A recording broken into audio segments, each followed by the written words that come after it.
Timothy Jensen. Hey, we were talking about marketing to millions today. I think Pampered Chef is a great brand for that. There are millions of kitchens, millions of homes with millions of people that are having a great time. I without a doubt, that is one of the things that makes Pampered Chef different.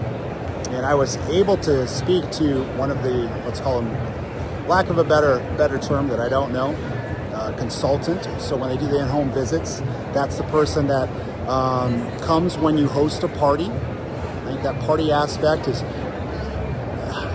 guy-wise, we guys just want to be left alone. We don't understand the party thing. I mean, maybe we do if we're gonna, get together for do an activity. Well, this is kind of an activity too, but at the same time, this is a different bond. It's a different take. I mean, that Pampered Chef idea of being in a home and then spending time with those people. Surprisingly, Pampered Chef, yes, I mean, it's a great brand. They have great products. Once again, it's the culture and the people, the hiring. I had a great conversation with Michelle, who's been doing it for something like 26 years. She thinks she's hosted over 6,000, visits or parties in a home. Maybe it's not a million, but I'll tell you what, that's a lot. And she's probably touched, 6,000 visits, 10 person per visit minimum. She says she can handle a party of, say, 15 to 20. So out of the 6,000, add a zero to that, you're at 60,000 people that she has touched, probably minimally there. It could be double that. It could be 120,000 people that she's touched.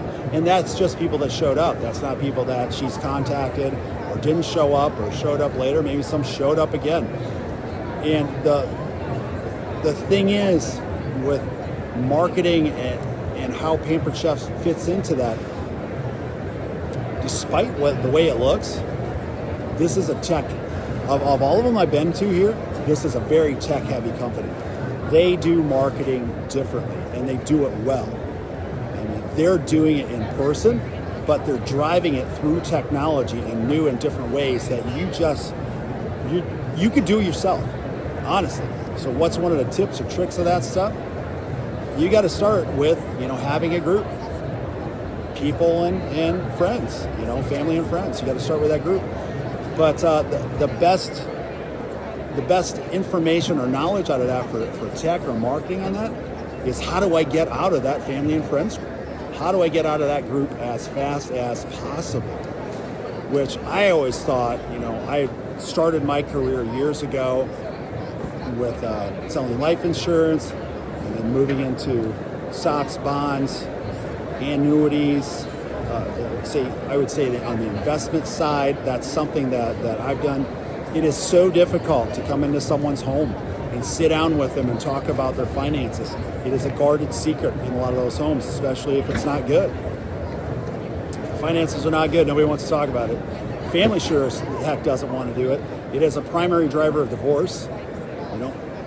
So it is hard to do that. And they do a great job at Pampered Chef of bringing families and communities together.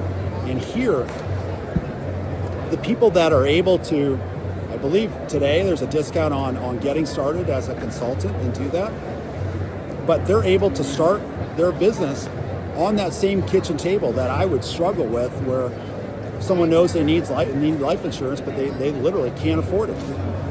Here, they're starting a business over that same kitchen table, and they're growing that family and growing that community, and they're being successful over time and leveraging tech to do that. When I say leveraging tech, I mean they're talking about, SMS texting campaigns, email marketing, even warm outreach, cold outreach. It's hard to do even paid ads, free content, posting free content, reaching back out, and I think they have a really good network on the backside with Pampered Chef of how these people are supported through that process or through that onboarding process. And that's one thing that we really discuss is when someone comes in, how do they make them successful? How do they grow that business, and how do they make them feel comfortable?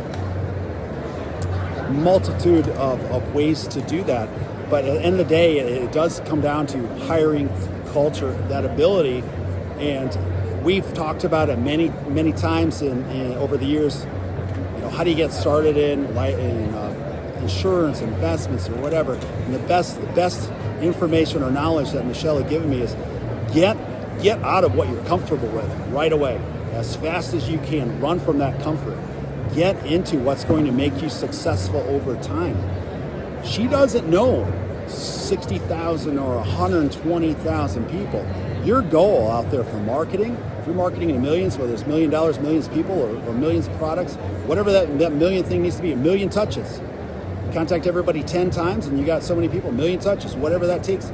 You need to work to get out of that comfort as fast as humanly possible, as fast as you can, and get out of comfort and get into there where you're marketing to new people all the time.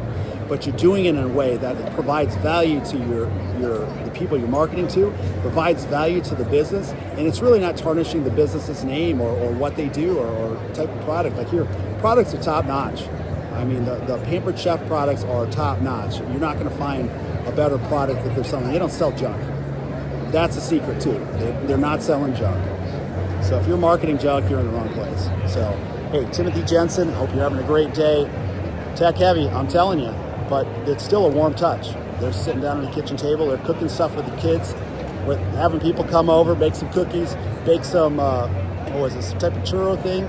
There's a kids club now. Good way to get in touch with that. Market, and then get out of that warm market as fast as you can. Figure out how to get into another warm market. So run from comfort.